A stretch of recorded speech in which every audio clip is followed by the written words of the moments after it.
Assalamualaikum warahmatullahi wabarakatuh.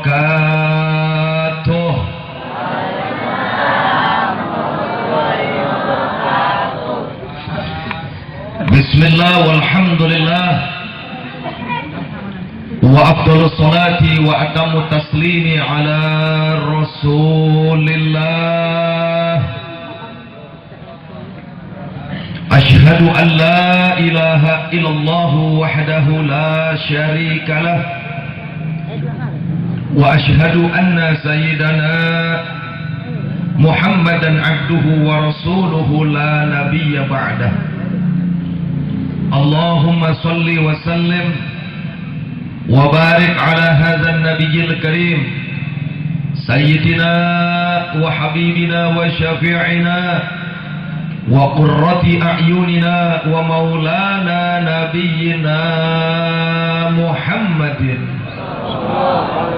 wa ala alihi tahirin tayyibin wa ashabihi al-ghirril mayamin wa man tabi'ahum bi ihsanin ila yaumiddin, amma ba'd. Hadratul mukarramin, segenap para habaib, para alimil ulama, para kiai, para ajengan, segenap asatidah, para pimpinan pondok pesantren maupun majelis ta'lim, segenap tuan-tuan guru yang tentunya tidak dapat saya sebutkan satu persatu namanya, namun sedikit pun tidak mengurangi rasa hormat, rasa mahabbah, rasa cinta saya kepada beliau-beliau semua. Kita doakan mudah-mudahan para alim ulama kita, para guru-guru kita, semoga dipanjangkan umurnya oleh Allah Subhanahu wa ta'ala. Semoga dijaga kesehatannya oleh Allah Subhanahu wa ta'ala, dan selalu diberikan kekuatan istiqamah untuk berjuang di jalan Allah. Amin ya rabbal alamin. Selanjutnya salam penghormatan saya sampaikan kepada segenap aparat dan pejabat pemerintah kita, baik sipil TNI maupun Polri-nya, Bapak-bapak RT, Bapak RW, Bapak Lurah, Bapak Camat, Bapak Kapolsek, Bapak dan Ramil maupun yang mewakilinya. Sama kita doakan juga mudah-mudahan para pejabat dan aparat kita senantiasa mendapatkan taufik dan hidayah dari Allah Subhanahu wa ta'ala, sehingga bisa tampil menjadi pejabat dan aparat yang bertakwa kepada Allah dan Rasulnya. Amin ya rabbal alamin. Selanjutnya salam penghormatan saya sampaikan kepada segenap panitia peringatan Isra wal Mi'raj Nabi kita, Nabi besar Muhammad sallallahu alaihi wasallam. Begitu pula pihak-pihak yang telah membantu terselenggaranya acara pada malam hari ini, para donatur, para dermawan. Sama kita doakan mudah-mudahan apa-apa yang telah diupayakan oleh segenap panitia dicatat oleh Allah sebagai amal ibadah dan dilipat gandakan pahalanya dan ganjarannya. Amin ya rabbal alamin. Yang terakhir, salam istimewa saya sampaikan kepada seluruh kaum bapak dan kaum ibu, remaja putra dan remaja putri, hadirin wal hadirat rahimakumullah. Alhamdulillah, tadi telah sama kita dengarkan mau'idhah demi mau'idhah, nasihat demi nasihat, ceramah demi ceramah yang telah disampaikan oleh guru-guru kita. Tadi yang terakhir Al-Habib Abdullah bin Salim Al-Atas, pimpinan pondok pesantren Al-Atasiyah. Mudah-mudahan apa-apa yang telah disampaikan oleh guru-guru kita semoga bisa menjadi bekal untuk kita semua dari dunia hingga akhirat. Amin ya rabbal alamin. Baik Bapak Ibu yang saya cinta, karena waktu sudah cukup malam, insya Allah besok saya masih ada acara lagi di Cirebon. Jadi saya tidak banyak basa-basi. Pada kesempatan ini saya ingin menyampaikan satu judul ceramah, yaitu Medan Perjuangan Umat Islam. Judulnya apa? Judulnya apa? Medan perjuangan umat Islam. Tentu sesuai tuntunan Nabi kita tercinta, Nabi besar Muhammad sallallahu alaihi wasallam. Ada berapa medan perjuangan umat Islam sesuai tuntunan Nabi? Dibagi menjadi 3. Apa saja? Yang pertama yaitu dakwah. Yang kedua yaitu hizbah. Yang ketiga yaitu jihad fi sabilillah. Dakwah, hizbah dan jihad, ketiga-tiganya ini merupakan medan perjuangan umat Islam. Ketiga-tiganya ini wajib diisi oleh umat Islam. Kenapa? Karena ketiga-tiganya merupakan perintah Allah dan ketiga-tiganya diamalkan dan dilakukan oleh Nabi kita tercinta, Nabi besar Muhammad sallallahu alaihi wasallam. Pada kesempatan ini tiga-tiganya yang ingin saya bahas hanya 2 saja, yaitu yang pertama dan yang kedua, yaitu dakwah dan hizbah. Apa itu hizbah? Hizbah itu istilah fikih, artinya adalah amar ma'ruf dan nahi munkar. Dakwah, amar ma'ruf dan nahi munkar ini merupakan perisai, merupakan junnah, merupakan benteng umat Islam.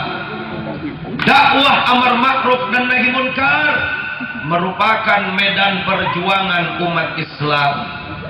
Dakwah, amar ma'ruf dan nahi munkar ini merupakan perintah Allah Subhanahu wa ta'ala. Allah berfirman di dalam Al-Qur'an ibadallah yang bunyinya a'udzubillahi minasyaitonir rajim, wal takum minkum ummatun yad'una ilal khairi wa ya'muruna bil ma'rufi wa yanhauna 'anil munkar al-ayah.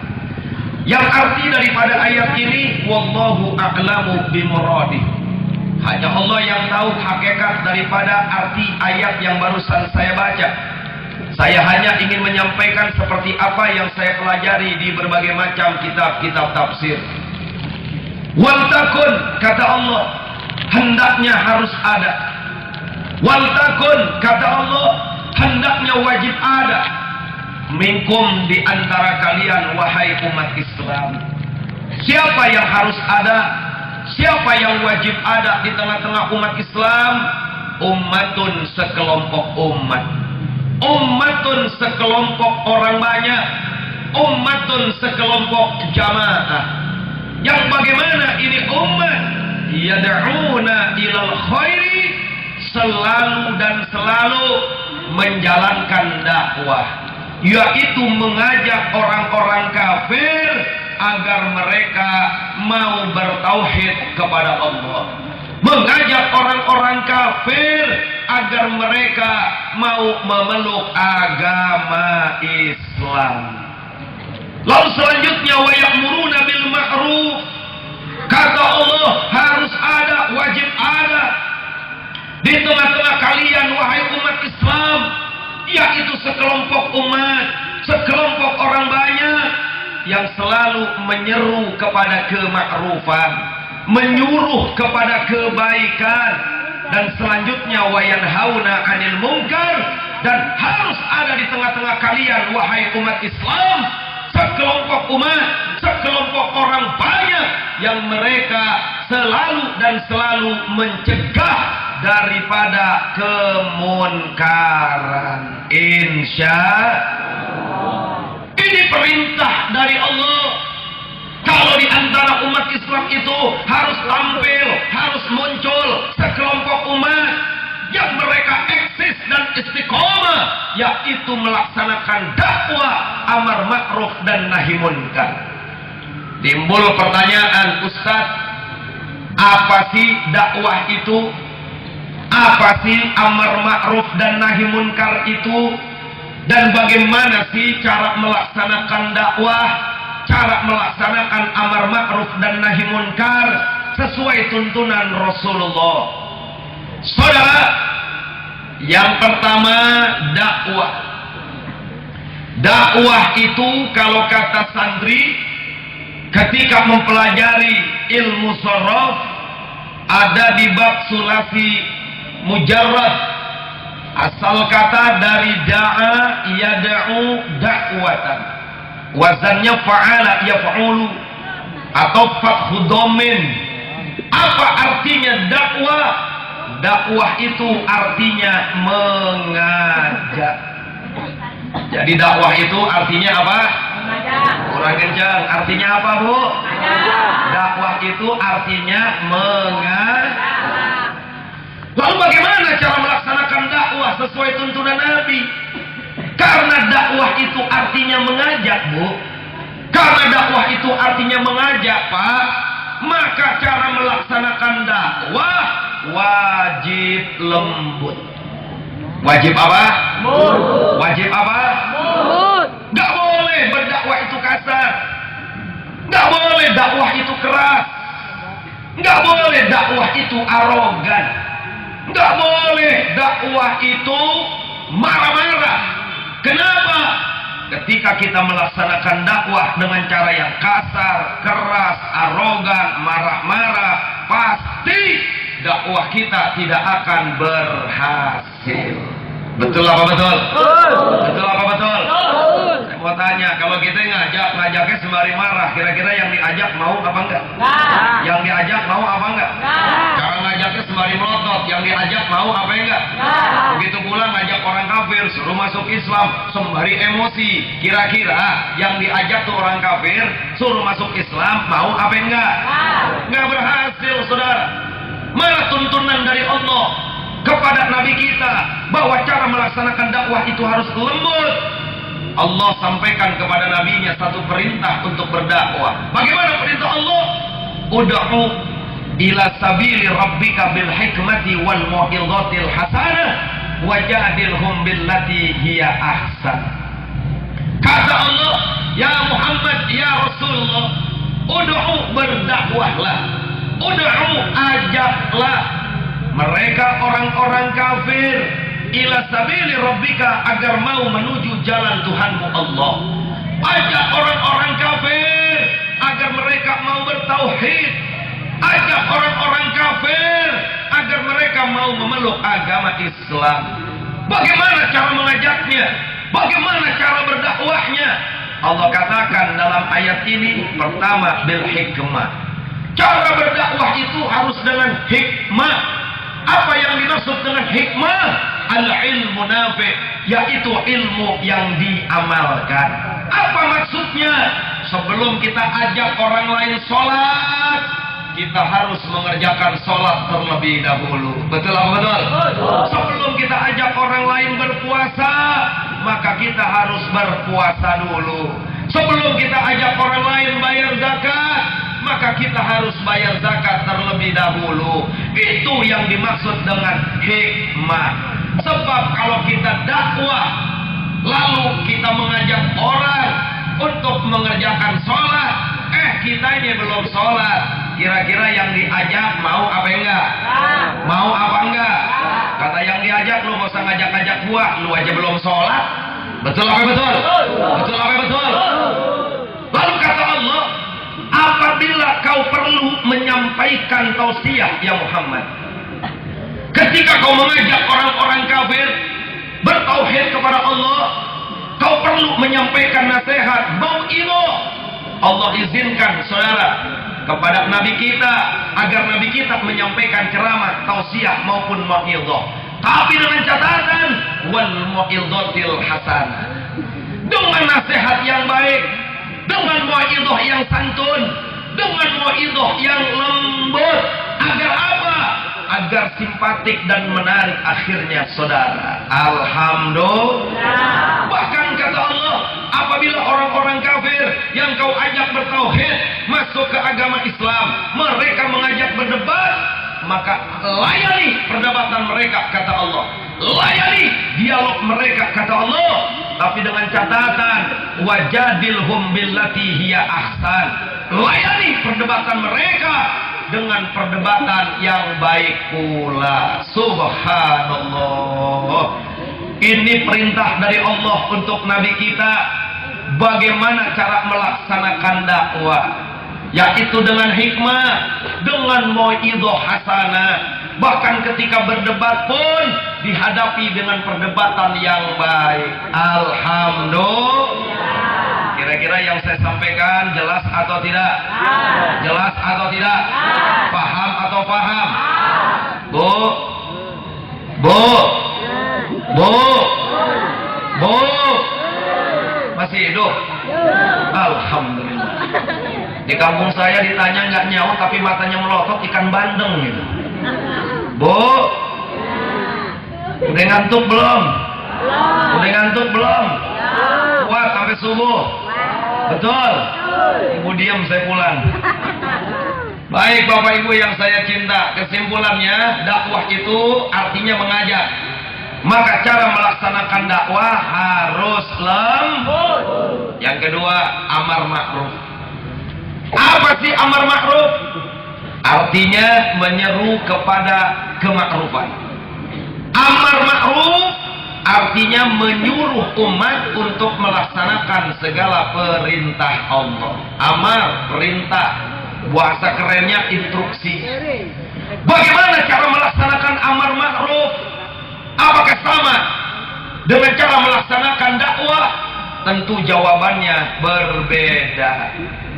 Amar ma'ruf karena sifatnya merintah, amar ma'ruf karena sifatnya menyuruh. Maka ketika melaksanakan amar ma'ruf wajib tegas.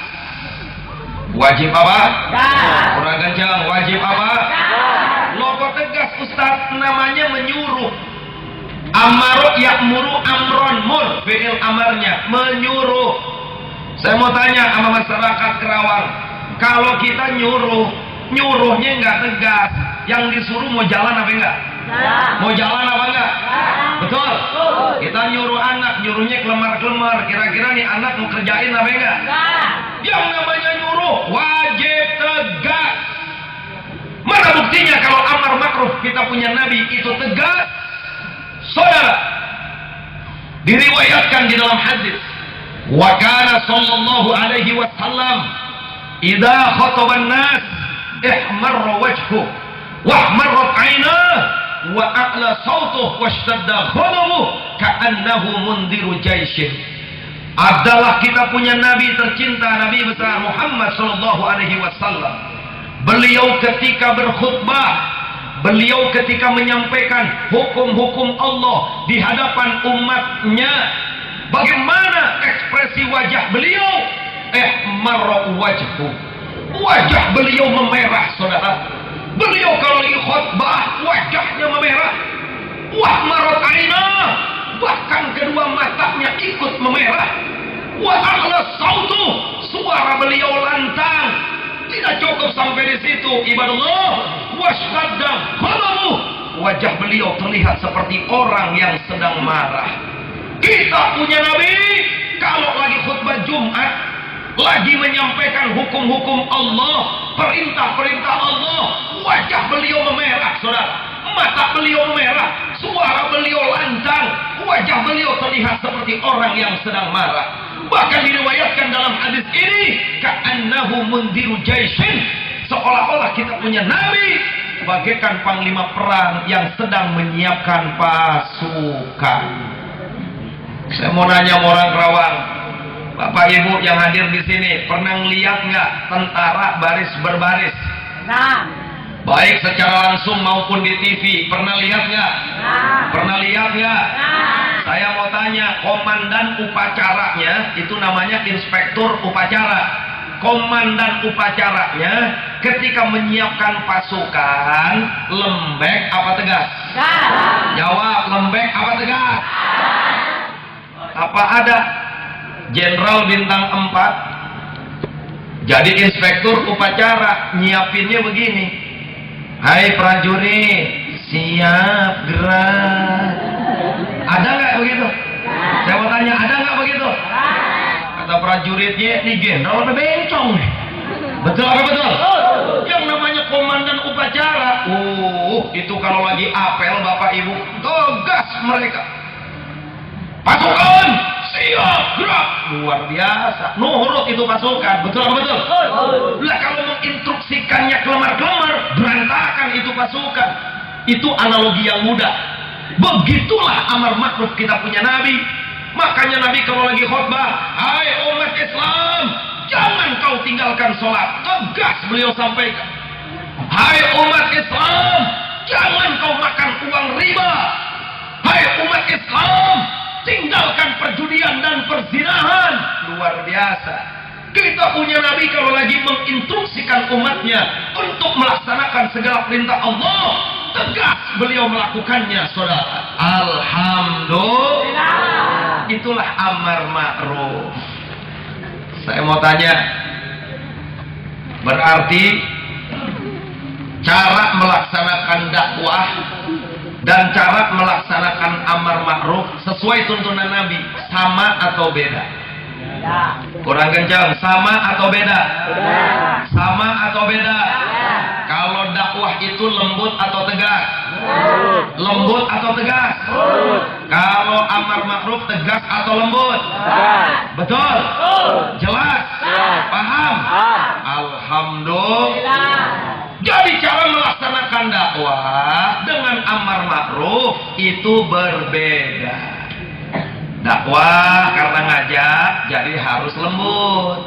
Amar ma'ruf karena nyuruh maka wajib tegas.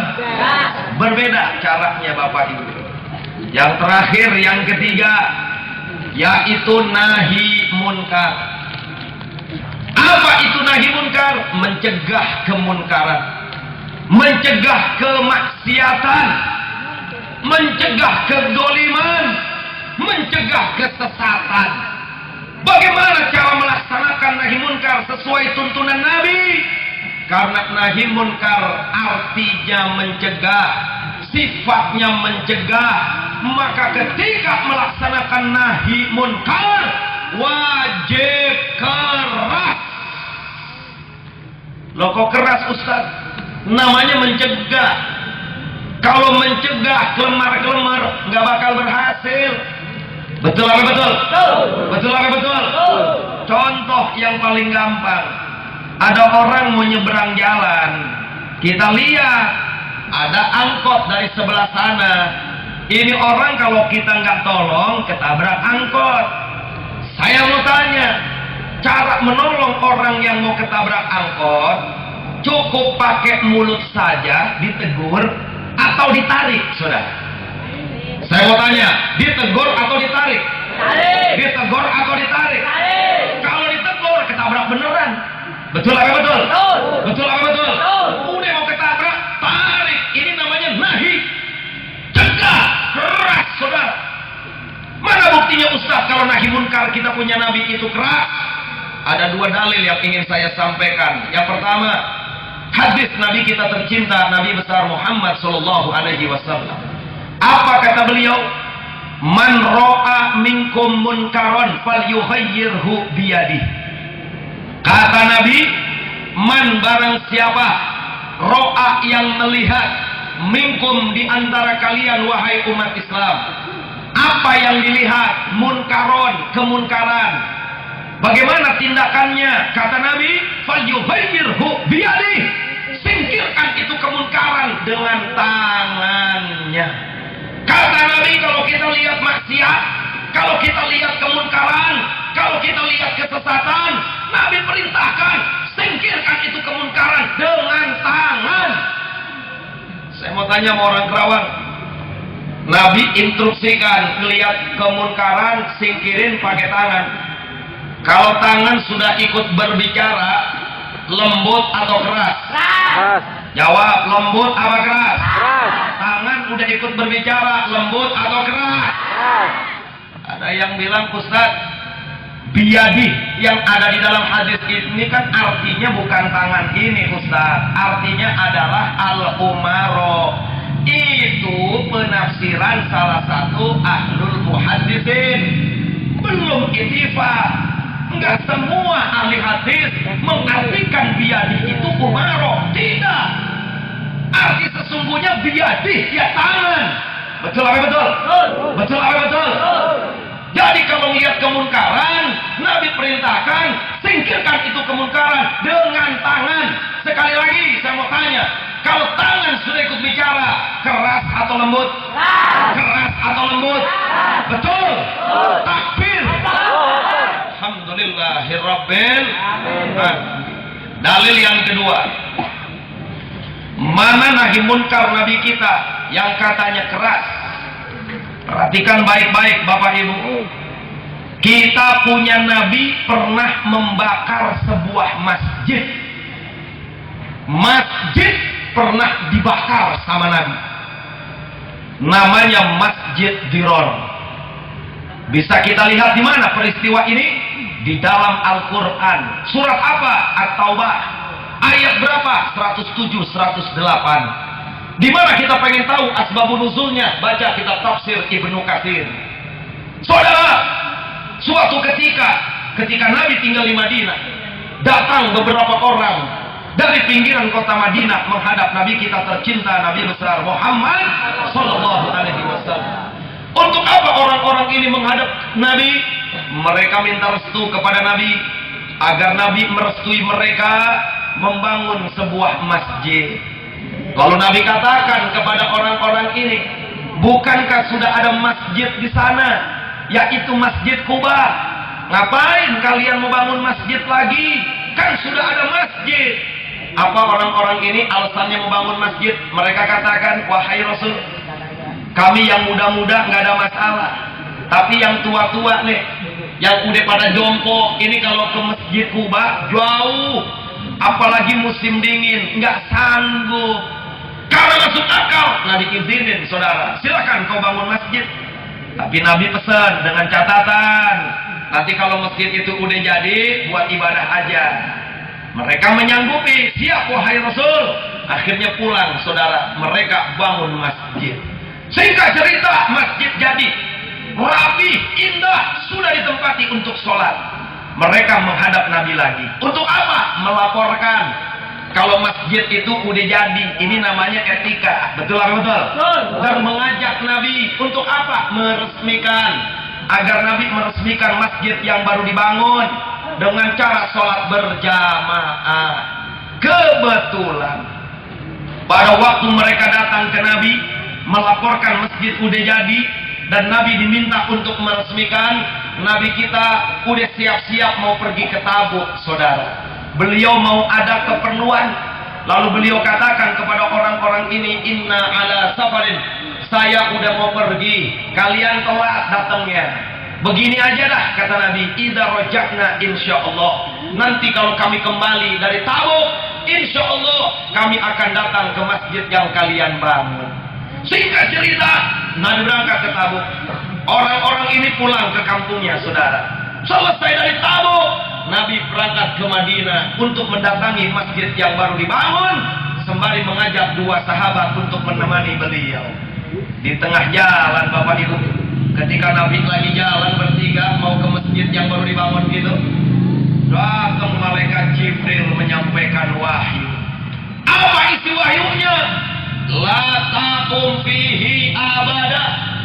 Ya Rasulullah, ya Muhammad, la taqum, janganlah kau sholat fihi, di dalam masjid itu abada, selama-lamanya. Nabi dilarang, nggak boleh sholat di masjid yang baru dibangun, saudara. Kaget kita punya Nabi. Lah kenapa nggak boleh sholat? Dikasih tahu sama malaikat Jibril bahwa itu yang bangun masjid sesungguhnya mereka adalah orang-orang munafik, ya Muhammad. Mereka tadinya di pendeta Nasrani sebelum Islam masuk ke Madinah. Mereka masuk Islam terpaksa. Di hati mereka masih ada dendam untuk Islam. Akhirnya mereka bangun masjid, itu buat alasan aja. Padahal dari dalam masjid itu mereka sudah punya propaganda untuk umat Islam. Mereka sudah punya rencana untuk umat Islam. Rencana apa ya Jibril? Mereka akan gunakan masjid itu tafriqan bainal mu'minin, untuk memecah belah umat Islam. Dari dalam masjid itu mereka ingin menggembosi perjuangan umat Islam. Dari dalam masjid itu mereka ingin melemahkan jihad untuk umat Islam. Begitu Nabi dengar, Masya Allah, ternyata itu masjid digunakan tidak baik, ada sesuatu madorot di dalamnya, makanya dinamakan masjid dirar. Begitu Nabi dengar ini masjid berbahaya, bisa merusak umat, apa yang terjadi? Nabi perintahkan dua sahabat yang menyertai beliau, saudara. Apa perintahnya? Intoliqo, berangkat kalian berdua ila hadam masjidid dzalimi ahlu. Datangin tuh masjid, kata Nabi, yang pengurusnya zalim, yang panitianya zalim. Nanti setibanya kau di sana, kata Nabi, suruh keluar itu jamaah dari dalam masjid. Kan kalau sudah keluar, apa perintah berikutnya dari Nabi? Wah, dimahu, robohkan itu masjid. Jadi kalau jamaahnya udah keluar, hancurin itu masjid, kata Nabi. Kalau sudah hancur itu masjid, apa perintah berikutnya? Wahariquhu, dan bakar itu masjid. Masya Allah. Saya mau nanya sama orang Kerawang, jujur, Nabi nyuruh ngebakar tuh keras apa lembut? Jawab, ngebakar tuh keras atau lembut? Keras apa lembut? Gak ada urusan, saudara. Biar kata masjid, namanya cakep, tempat ibadah, betul apa betul? Betul apa betul? Tapi di dalamnya ada kemunkaran, ada sesuatu yang bisa merusak umat, nggak peduli. Biar kata masjid dibakar sama Nabi. Andai kata dulu di zaman Nabi ada sarang jablay, dibakar, saudara. Betul apa betul? Betul apa betul? Andai kata dulu di zaman Nabi ada sarang dongdot, dibakar sama Nabi. Andai kata dulu ada sarang narkoba, sarang judi, sarang aliran sesat, dibakar sama Nabi. Loh, kenapa dibakar? Saya mau tanya, jawab orang Kerawang, jujur. Sarang dongdot itu merusak umat atau tidak? Merusak atau tidak? Sarang miras merusak atau tidak? Sarang narkoba merusak atau tidak? Sarang aliran sesat merusak atau tidak? Betul? Betul? Nah, kalau masjid saja tempat ibadah, di dalamnya ada sesuatu yang merusak umat, dibakar sama Nabi. Pertanyaan saya, bagaimana dengan sarang miras? Mau ada jawab, bagaimana dengan sarang miras? Orang kencang, bagaimana dengan sarang miras?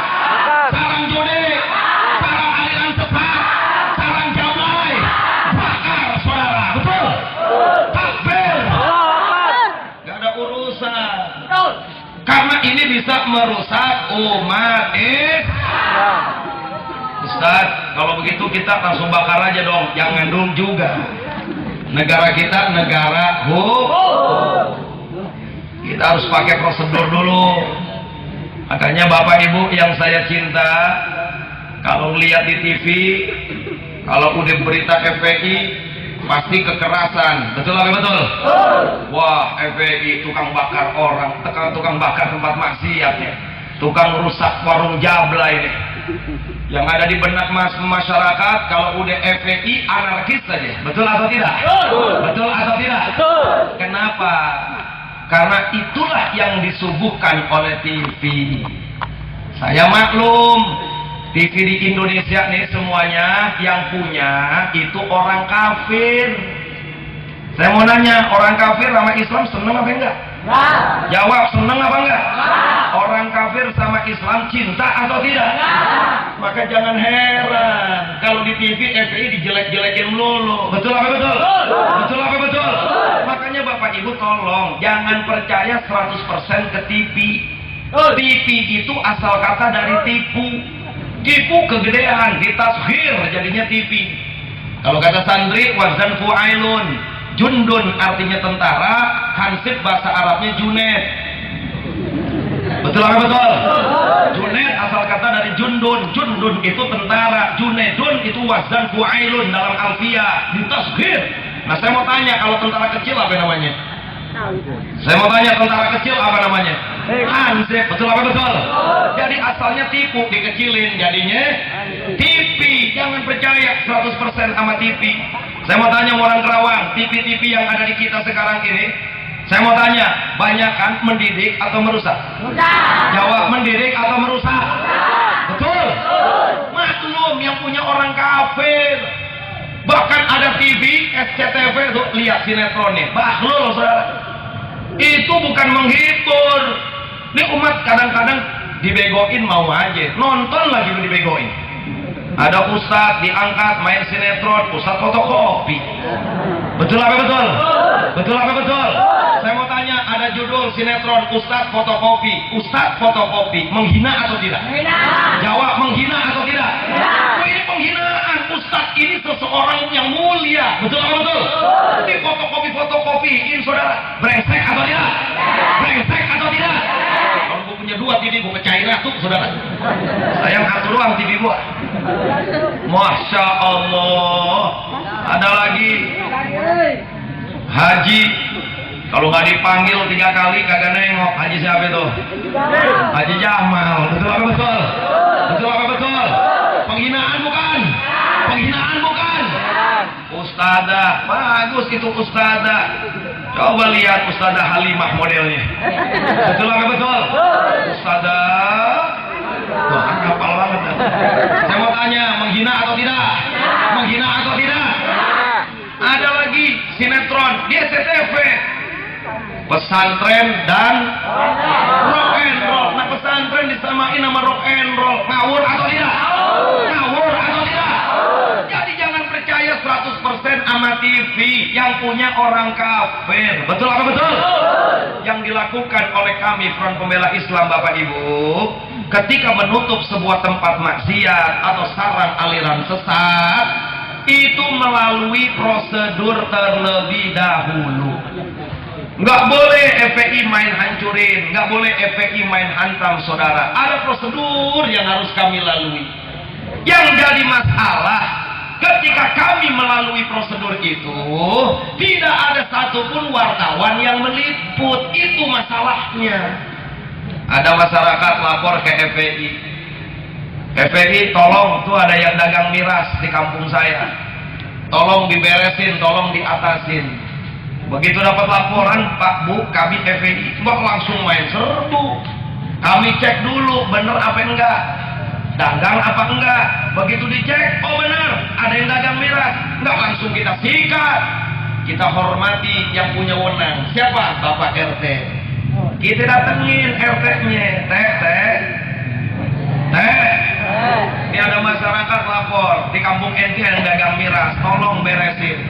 Itu kalau RT yang dilaporin langsung bekerja, dia kasih tahu tuh yang dagang miras, selesai sampai di RT. Betul apa betul? Betul apa betul? Ini kadang-kadang kita lapor ke RT, RT-nya budak saudara. Nah karena RT-nya budak, kita lapor ke RW. RW-nya bagaimana? Congean. Kita lapor ke lurah, lurahnya sarua kene congean juga. Kita lapor ke camat, camatnya congean juga. Lapor ke polisi, polisinya congean juga. Ibaratnya kita udah lapor ke RT mangpet, RW mangpet, lurah mangpet, camat mangpet, polisi mangpet, lama-lama Nah karena lapor ke sana kemari nggak ada yang nanggapin, tidak ada yang mau nutup, tidak ada yang mau turun, tidak ada yang mau peduli, terpaksa kurang kencang, terpaksa saudara. Betul? Takbir. Masya Allah. Saya mau tanya, setiap FPI melakukan nahi munkar, berantas tempat maksiat, berantas aliran sesat, melalui prosedur dulu dari RT sampai presiden kita laporin, bagus atau tidak? Jawab, bagus atau tidak? Dukung atau tidak? Betul? Takbir. Tapi jujur saya mau tanya, pada waktu FPI datang ke RT, RW, lurah, camat, polisi, sampai presiden, ada nggak beritanya di TV? Ada nggak beritanya di TV? Tapi lagi perang sama tempat maksiat, ada nggak beritanya? 2 bulan nggak berhenti. Betul? Innalillahi wa inna ilaihi raji'un. Masya Allah. Jelas apa jelas? Paham apa paham? Bapak Ibu yang saya cinta, itulah perbedaan cara melaksanakan dakwah, amar ma'ruf dan nahi munkar. Jadi beda ya Ustaz, oh pasti beda. Makanya jangan kaget. Kalau ada kiai, ada ajengan, ada ustaz, ada habib, ceramah, ngajak nangis umat. Ada nggak ustaz yang ngajak umat nangis? Ada nggak? Ada. Kadang-kadang air matanya segalon. Betul apa betul? Ada yang ngajak sholawatan terus. Ada nggak yang begitu? Ada. Bikin sejuk hati. Ada apa enggak? Ada. Jangan heran, itu namanya ustadz yang sedang dakwah, sejuk lembut. Ada lagi ustadz pada subuh sampai pada asar baca kitab kuning sorogan, pada subuh baca tafsir Jalalain, pada asarnya baca Fathul Mu'in. Ada nggak yang model begitu? Ada nggak yang model begitu? Ada. Lembut atau keras? Lembut atau keras? Lembut. Jangan heran, harus ada yang model begitu. Betul atau betul? Ada lagi ustadz kiai mubalik begitu ceramah kayak orang ngomel-ngomel. Hai umat Islam, barang siapa yang makan uang renten gak mau tobat nanti masuk neraka. Kelihatannya keras. Betul apa betul? Siapa yang ninggalin sholat nanti akan dimasukkan ke dalam neraka. Ini jangan heran, apalagi sampai ngegerendeng, ini mau manggil kiai begini amat, nyindir-nyindir. Gak boleh saudara, ini beliau sedang menyampaikan amar ma'ruf. Memang harus ada yang begitu. Betul apa betul? Saya mau tanya, kalau semua kiai, semua ustadz, semua ajengan lembek semua, bahaya atau tidak? Bahaya. Jawab, bahaya atau tidak? Bahaya. Kalau semua ustadz ajengan lembut semua, rusak atau tidak? Harus ada yang lembut dan harus ada juga yang tegas. Yang penting bersatu. Kurang kencang. Yang penting bersatu. Jangan sok hebat, jangan sok suci sendiri, jangan sok benar sendiri. Nih yang paling benar gua, nih yang paling benar aing nih. Ceramah mah begini bikin orang pada nangis. Nih gua yang paling benar. Nih sombong saudara. Betul apa betul? Kau qadhi ilmin alim, di atas orang alim masih ada yang lebih alim lagi. Betul atau tidak? Enggak boleh merasa sombong. Saudara, kita punya nabi itu digelari apa? Al-insanul kamil.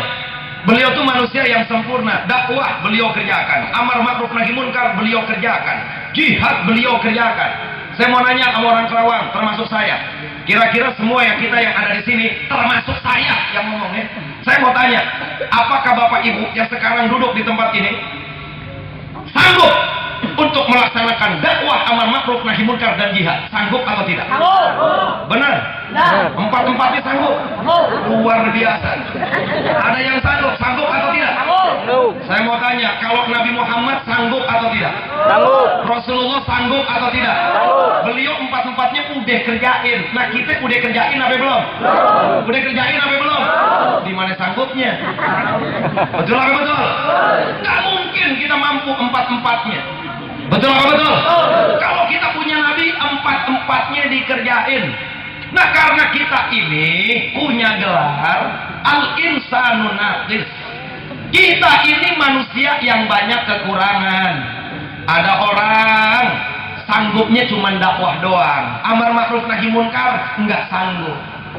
Ceramah pinter, suruh turun untuk tempat maksiat gemeter sampai kencing. Ada nggak yang model begitu? Ada nggak yang model begitu? Ada lagi. Disuruh ceramah nggak bisa, tapi begitu disuruh nutup tempat maksiat paling depan, gua yang nutup. Ada nggak yang model begitu? Ada nggak yang model begitu? Alhamdulillah. Kita ini manusia yang banyak kekurangan. Ada yang lembut doang, keras nggak mau. Betul apa betul? Kalau maunya keras, lembut nggak bisa. Maklum, kita ini manusia yang banyak kekurangan. Yang paling penting, kita harus bersinergi. Kita harus bersatu. Yang lembut, yang tegas, yang keras, dakwah, amar ma'ruf nahi munkar, jihad, bersatu. Bagus atau tidak? Bagus atau tidak? Betul. Takbir. Saudara, dakwah penting. Kenapa? Ibarat petani nanam padi. Amar ma'ruf nahi munkar juga penting. Ibarat petani berantas hama. Saya mau tanya sama orang Kerawang yang biasa nanam padi. Bapak Ibu nanam padi, padinya ditanam tapi tikusnya nggak diberantas, rusak nggak padinya? Jawab, rusak nggak padinya? Atau sebaliknya, padinya nggak ditanam tapi tikusnya yang dibunuhin, panen apa enggak? Panen apa enggak? Panen tikus, saudara. Betul apa betul? Jadi apa maksudnya? Maksudnya harus bersatu. Yang mau dakwah doang, jalan terus. Begitu pula kalau ada ustadz muda, anak-anak muda ingin tampil menjadi pemberantas hama, tidak boleh dihalangi, apalagi dicibir, apalagi dicaci maki. Betul apa betul? Betul apa betul? Ini kadang-kadang apaan tuh? Manggil ustadz, ngajak nangis, lembek amat kayak ayam sayur. Nggak boleh. Itu lagi dakwah. Ada lagi anak muda pakai baju FPI, nutup yang dagang miras di bulan Ramadan, nutup tempat maksiat. Apa itu FPI? Model kayak begitu, ngancur-ngancurin tempat maksiat. Nggak boleh tuh, Islam nggak ngajarin begitu tuh. Nggak boleh, saudara. Yang dilakukan oleh FPI itu lagi nahi munkar. Sekali lagi saya mau tanya, dakwah itu lembut atau tegas? Lembut atau tegas? Dakwah itu lembut atau tegas? Amar ma'ruf tegas atau lembut? Nahi munkar tegas atau keras? Betul? Berarti dakwah, amar ma'ruf dan nahi munkar, cara melaksanakannya sama atau beda? Sama atau beda? Perbedaan yang ada antara dakwah, amar ma'ruf, nahi munkar, kalau disatukan bagus atau tidak? Kuat atau tidak? Takbir. Alhamdulillahirabbil. Saudara kaum muslimin rahimakumullah. Kemunkaran yang dihadapi oleh umat Islam di Indonesia khususnya, ini bukan cuma warung jablay doang, bukan itu doang, Bu. Bukan cuma miras doang, bukan cuma perjudian doang. Ada lagi aliran-aliran sesat yang kita hadapi. Betul apa betul? Betul apa betul? Di Indonesia ini Masya Allah, aliran sesat menurut Bapak Menteri Agama, Bapak Surya Dharma Ali, Ketua Umum P3, ketika saya berdialog dengan beliau, diskusi dengan beliau, beliau menyampaikan kepada ormas-ormas Islam, menurut data Departemen Agama, bahwa aliran sesat di Indonesia yang sudah terdata oleh Kementerian Agama jumlahnya kurang lebih 300 aliran sesat. Ada apa banyak? Dikit apa banyak? Dikit apa banyak?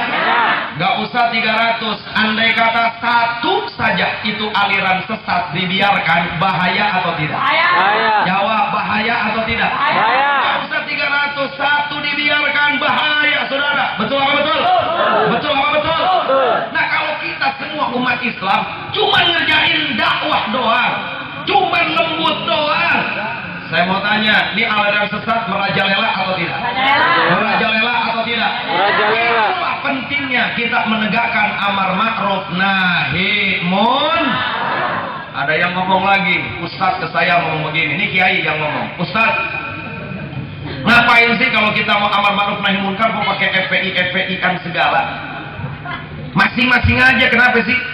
Ada maksiat kita berantas sendiri, terus ada aliran sesat kita sikat sendiri. Nggak perlulah pakai organisasi, apalagi pakai organisasi FPI, nggak perlu. Saya jawab, yang pertama, Sayyidina Ali mengatakan dalam asarnya, al-haq bil ghairi nidham yaghlibuhul batil bin nidham. Kata Sayyidina Ali, membela kebenaran, memperjuangkan yang hak tanpa terorganisir, maka akan dikalahkan dengan kebatilan yang terorganisir. Nih Kiai tanya lagi, maksudnya gimana Ustaz? Kalau ada orang main judi di pos ronda, 4 orang, pos ronda nih, 4 orang main judi, main QQ. Ini nggak perlu FPI yang turun, betul apa betul? Cukup RT-nya yang turun, tegur bubar. Kecuali RT-nya ikut main sampai pagi dah tuh. Betul apa betul? Nggak perlu pakai FPI, 4 orang main judi di pos ronda.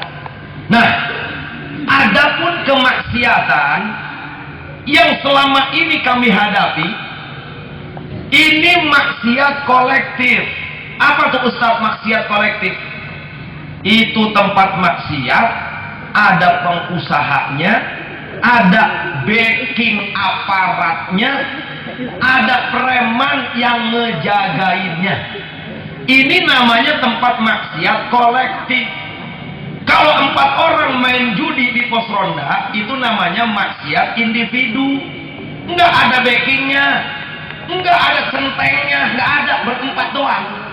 Tapi warung jablay yang ada di Pantura, yang ada di Jakarta, yang ada di mana-mana, itu ada pengusahanya, ada backing aparatnya, ada preman yang ngejagainnya.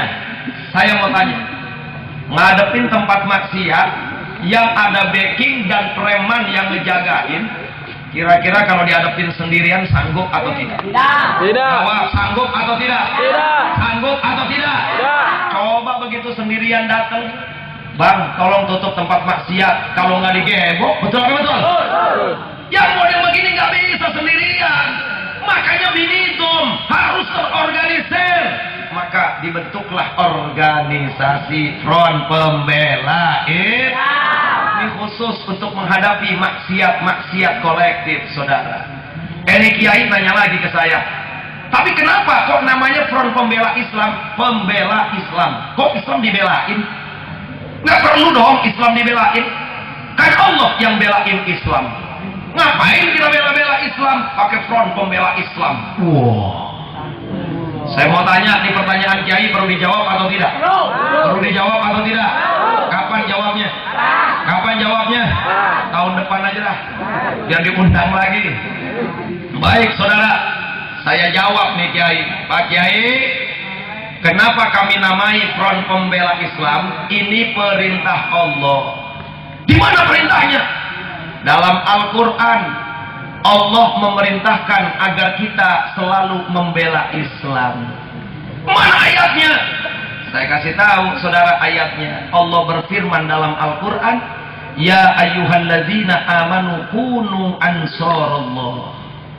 Allah berfirman, ya ayyuhalladzina amanu, hai orang-orang yang beriman, kunu, jadilah kamu, jadilah kalian. Jadi apa? Ansarallah, penolong-penolong Allah. Loh kok Allah minta ditolong? Bukan Allahnya yang ditolong, bukan Allahnya yang dibela, tapi agama yang diturunkannya yang harus ditolong dan dibela. Agama yang diturunkan oleh Allah, agama apa? Kurang kencang, agama apa? Kita diperintahkan oleh Allah untuk menolong Islam, untuk membela Islam. Saudara, kalau Islam nggak dibela sama umat Islam, nasibnya seperti Spanyol. Tahu Spanyol nggak? Tahu Spanyol nggak? Belasoronya Cikarang. Itu di Spanyol dulu belum ada Islam. Siapa yang memasukkan Islam ke Spanyol? Sayyidina Umar bin Khattab radhiyallahu anhu, Khalifatus Tsani, dipimpin oleh Khalid bin Walid, panglima Islam pada waktu itu, saudara. Berapa lama Islam ada di Spanyol? Hanya 700 tahun itu Islam berkuasa di Spanyol. Coba lihat sekarang saudara, Spanyol ini jadi negara Islam atau negara kafir? Jawab, negara Islam atau negara kafir? Spanyol negara Islam atau negara kafir? Negara kafir, saudara. Dulu di sana ada masjid besar namanya Masjid Cordova. Sekarang disulap, dirubah menjadi gereja. Dulu masjid itu Cordova, sekarang gereja. Dan masjid-masjid kampung di daerah Spanyol sana, di Madrid, di Barcelona dan lain sebagainya, sekarang dirubah menjadi diskotik. Tadinya masjid. Kenapa? Ketika dikuasai Islam, masjid. Begitu dikuasai kafir, jadi diskotik. Yang tadinya masjid jadi gereja. 700 tahun Islam pernah berjaya di Spanyol, tapi sekarang diambil alih oleh kafir. Begitu pula di Indonesia. Saya mau nanya sama orang Kerawang, jawab, apakah ada di Al-Quran jaminan dari Allah kalau di Indonesia ini selama-lamanya Islam akan ada? Ada jaminan nggak di Quran? Saya mau tanya, ada jaminan nggak? Apa ada ayatnya? Sesungguhnya Islam di Indonesia akan ada selama-lamanya. Ada nggak ayat bunyi semacam itu? Tidak ada, saudara. Di hadis Nabi pun tidak ada. Makanya Allah perintahkan, hai orang yang beriman, hai orang yang beriman, hai orang Islam, jadilah kalian pembela Islam. Kalau Islam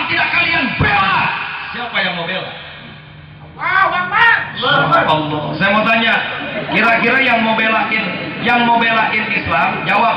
Saya mau tanya, yang belain Islam itu orang Islam atau orang Kristen? Islam atau Kristen? Yang mau belain Islam itu orang Islam atau Hindu? Islam atau Hindu? Yang mau belain Islam itu orang Hindu atau orang Islam?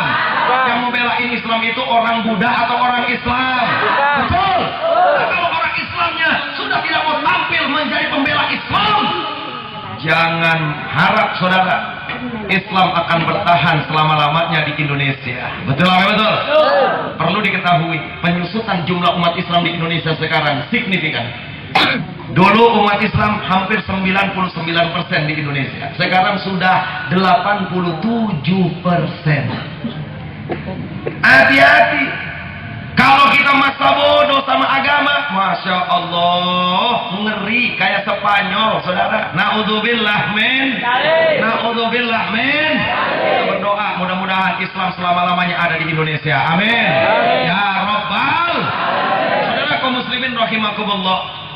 Bukan cuman tempat maksiat yang sedang kita hadapi. Aliran sesat, diantaranya apa? Ahmadiyah. Ahmadiyah yang dihadapi oleh FPI, Bapak Ibu, itu adalah aliran sesat. Ahmadiyah itu bukan saudaranya Muhammadiyah, bukan. Mentang-mentang ada iyah-iyahnya sama, dipikir saudara, bukan. Ahmadiyah, Muhammad, ya. Ada iyah-iyahnya, itu nggak sama. Kalau kata santri ada yang mansubnya, nggak sama itu. Ustaz, kenapa sih kok Ahmadiyah itu selalu minta dibubarin sama FPI? Apakah saingan FPI sama Ahmadiyah? Apa gara-gara rebutan duit? Apa gara-gara rebutan kursi? Apa gara-gara rebutan jabatan? Atau jangan-jangan FPI pengen terkenal kali? Demi Allah, kami FPI menghadapi Ahmadiyah bukan karena cari duit, bukan karena cari jabatan, bukan karena cari kedudukan, apalagi popularitas. Na'udzubillah min dzalik. Tidak, saudara. Kenapa kami hadapi Ahmadiyah? Karena Ahmadiyah mengaku Islam, tapi telah menyimpang dari ajaran Islam. Apabila dibiarkan Ahmadiyah berkembang di Indonesia, nantinya akan merusak agama Islam. Jelas apa jelas? Jelas apa jelas? Ada yang tanya, Ustaz, emang Ahmadiyah sesatnya di mana? Saudara, simpel aja. Ada dua kesesatan Ahmadiyah yang nyata, dan ini saya sudah dialog langsung sama ketua-ketuanya Ahmadiyah. Kita langsung datengin, suruh datang ke FPI. Mereka datang ustaz-ustaznya, kita diskusi. Kesimpulannya, orang Ahmadiyah itu kesesatannya, saudara, satu, dia punya nabi lagi dari India, namanya Mirza Ghulam Ahmad. Mirza Ghulam Ahmad ini pendiri Ahmadiyah, mengaku dirinya menjadi nabi.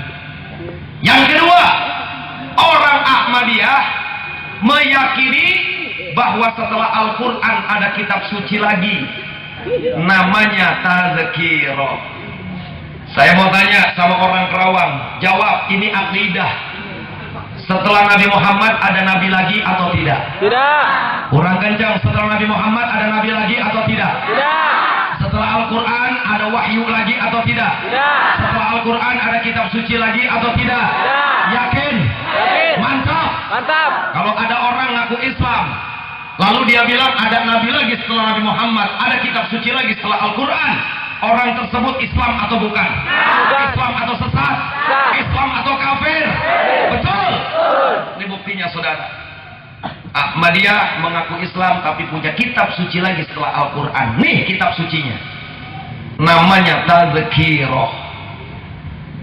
Jawab sekali lagi, ini biar mantap akidah kita nih. Setelah Al-Quran ada kitab suci lagi atau tidak? Tidak. Setelah Al-Quran ada kitab suci lagi atau tidak? Tidak. Orang Ahmadiyah punya kitab suci lagi setelah Al-Quran. Berarti Ahmadiyah Islam atau bukan? Islam atau sesat? Islam atau kafir?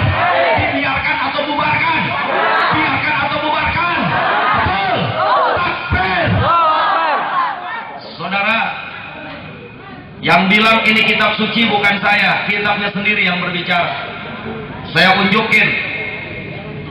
Ini isinya 800 halaman. Bahasa Arab. Di sini terdapat 1750 ayat Al-Quran dicontek oleh Mirza dan digabung-gabungkan dengan karangannya sendiri. Apa tulisannya? Halaman pertama, tadzkirah yakni wahyun muqaddas. Tadzkirah adalah wahyun, sebuah wahyu muqaddas yang suci. Ini katanya kumpulan wahyu yang suci. Lalu di dalam kitab ini saudara ada ayat. Apa bunyinya? Kata Mirza, ayat bunyinya inna anzalnahu qoriban minal qadyan.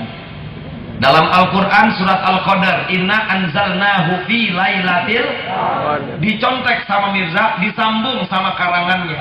Inna anzalnahu, domir huknya kemari, inna anzalnahu qoriban minal qadyan.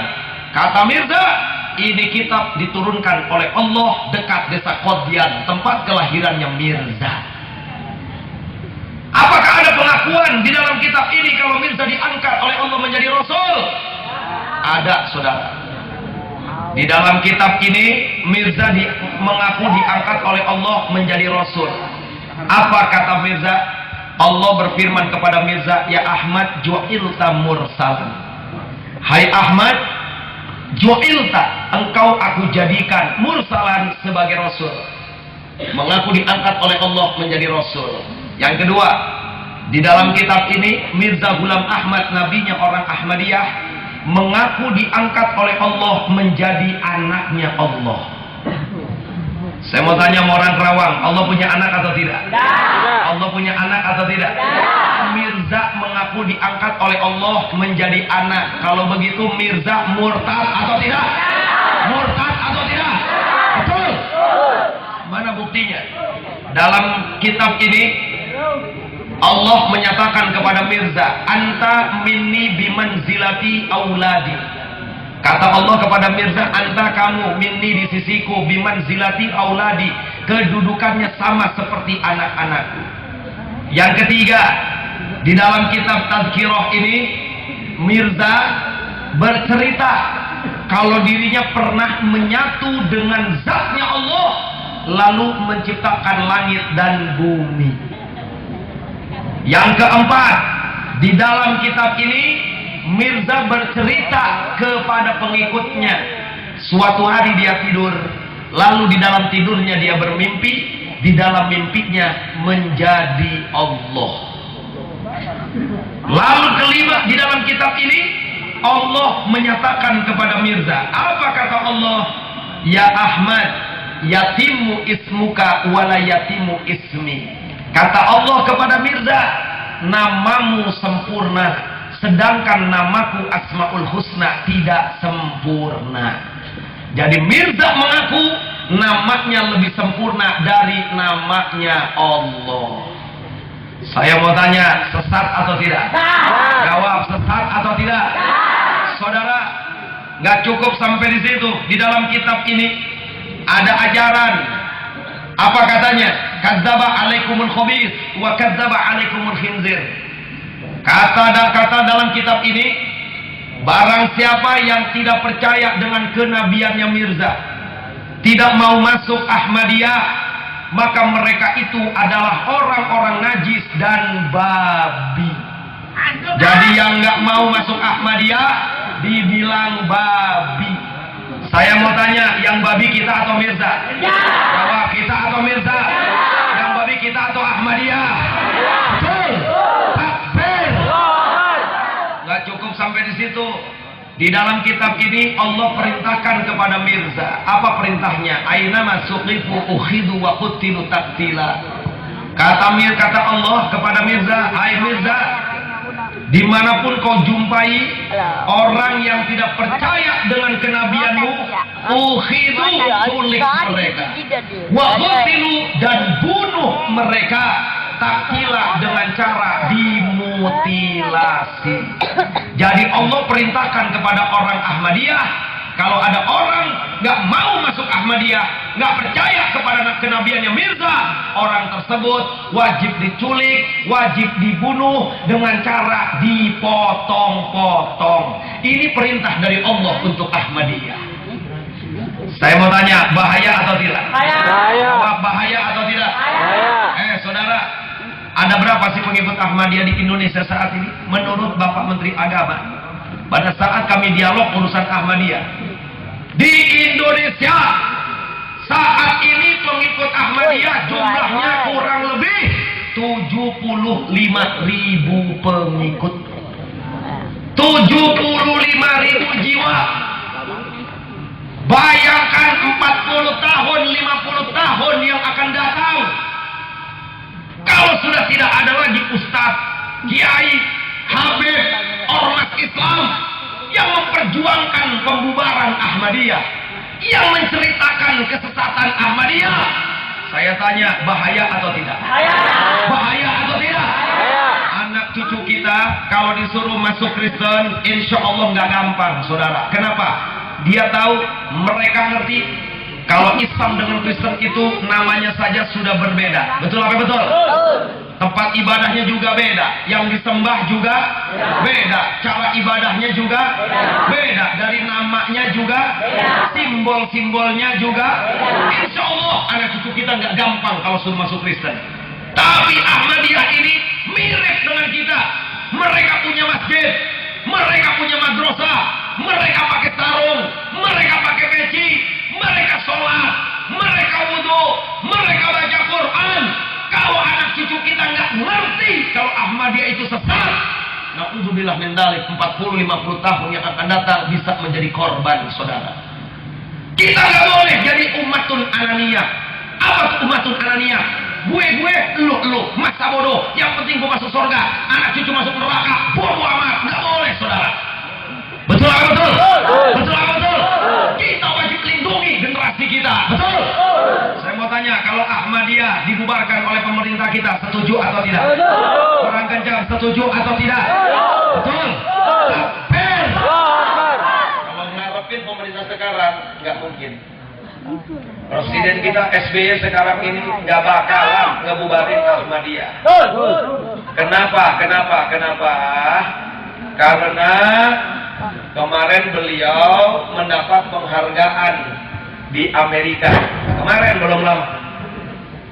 Penghargaan yang diterima itu penghargaan apa, Ustaz? Bahasa Inggris. Kalau bahasa Kerawangnya nih, Presiden SBY kemarin dapat gelar di Amerika Serikat, ya, atas pembelaan terhadap minoritas.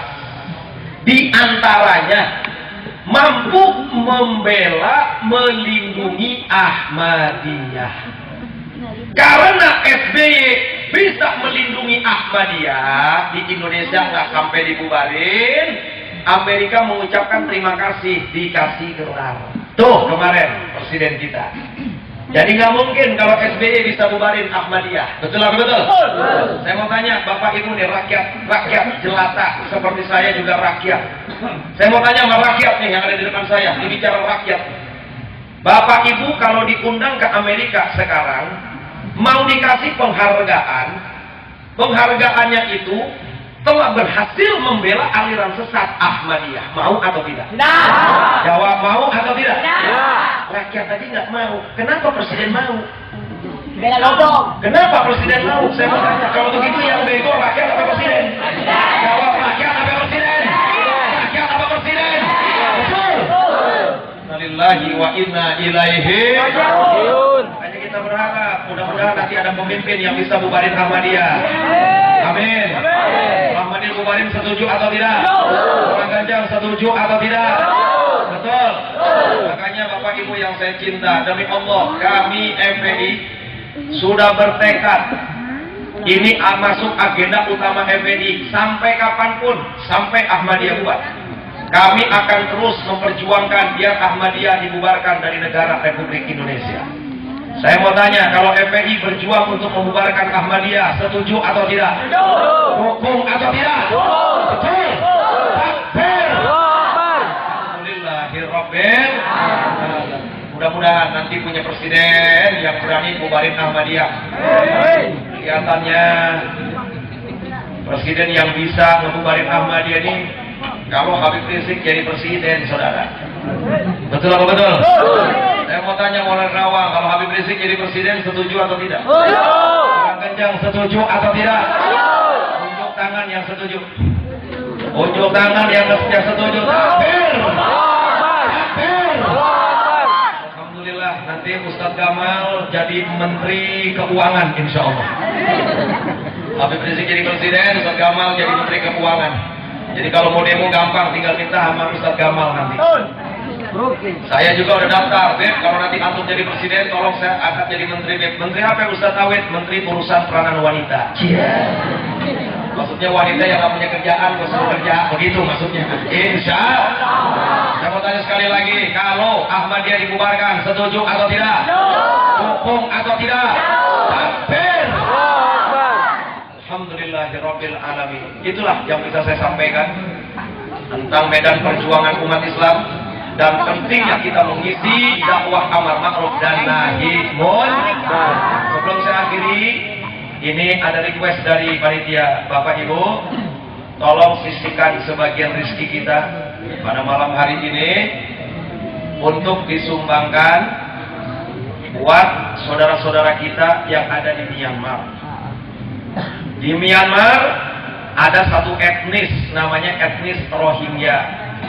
Tinggalnya di provinsi Arakan. Asal kata dari rukun itu Arakan. Satu provinsi mayoritas Muslim. Tapi saudara kita di Myanmar minoritas. Sehingga tiap hari ditindas. Siapa yang menguasai negara Myanmar? Orang-orang Buddha. Di sana penguasanya junta militer, agamanya Buddha. Di sana biksu-biksu Buddha banyak banget. Nah, tiap hari saudara-saudara kita dibunuh, tiap saat dibantai. Ada yang dibakar hidup-hidup, ibu-ibunya juga diperkosa di sana. Bahkan yang hamil dibelek perutnya, diambil bayinya, digoreng hidup-hidup itu bayinya. Itu terjadi hingga saat ini, saudara. Ini bukan dongeng, nyata. Banyak orang Rohingya yang lari ke Indonesia, alhamdulillah kami tampung di Aceh, Sumatera Utara, kemarin kita anterin ke Jember. Terus kemarin kita anterin ke Cianjur. Ketua Umum Garis itu menghibahkan 2 rumah beliau untuk dihuni oleh orang-orang Rohingya yang lari dari Myanmar. Saudara-saudara kita mengalami kesulitan di sana. Nah, oleh karenanya pada malam hari ini panitia mengajak kepada seluruh yang ada di sini semampunya untuk bisa menyisihkan sebagian rezekinya membantu saudara-saudara kita yang sedang kesulitan di Rohingya atau Myanmar. Mudah-mudahan besar kecil sedekah Bapak Ibu semoga dibalas oleh Allah dengan balasan sebaik-baiknya. Mudah-mudahan kita semua pada akhirnya dimasukkan oleh Allah ke dalam surganya. Amin ya rabbal alamin. Ayo panitia gelar sorban. Salatullah salamullah ala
alamin. Ini saja yang aku sampaikan. Mudah-mudahan apa yang aku sampaikan pada kesempatan ini bermanfaat. Dan mudah-mudahan pada akhirnya kita semua diwafatkan dalam keadaan husnul khatimah. Amin. Allahumma hdina fiman hadait, waqina fiman afait, wa tawallana fiman tawallait, wa barik lana fima a'tait, wa qina bi rahmatika syarra ma qadait. Allahumma ahyina wa amitna ala dinil Islam. Allahumma amitna ala al-iman. Allahumma amitna ala al-ihsan. Allahumma amitna ala husnil khatimah. Allahumma amitna ala qawli la ilaha illallah. Semua.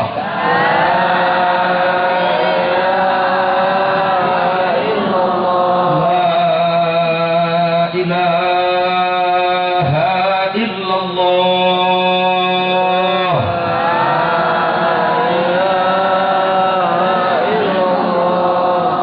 La ilaha illallah.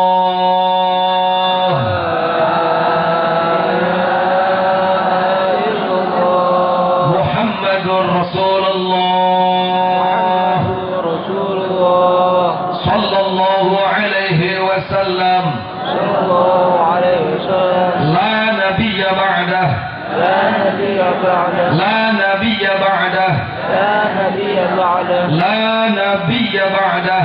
La nabiyya ba'da. كلمة حق لها نحيا ولها نموت وبها نبعث وندخل الجنة إن شاء الله تعالى من الآمنين. اللهم انصر الإسلام والمسلمين. اللهم انصر الإسلام والمسلمين. اللهم انصر المجاهدين في كل مكان وفي كل زمان برحمتك يا أرحم الراحمين. وآخر دعوانا أن الحمد لله رب العالمين. Terima kasih atas segala perhatiannya. Jangan bubar dulu sebelum ditutup dengan doa. Tadi bukan doa penutup, insya Allah akan ditutup doa oleh guru-guru kita. Terima kasih atas segala perhatiannya. Mohon maaf atas segala kekurangannya.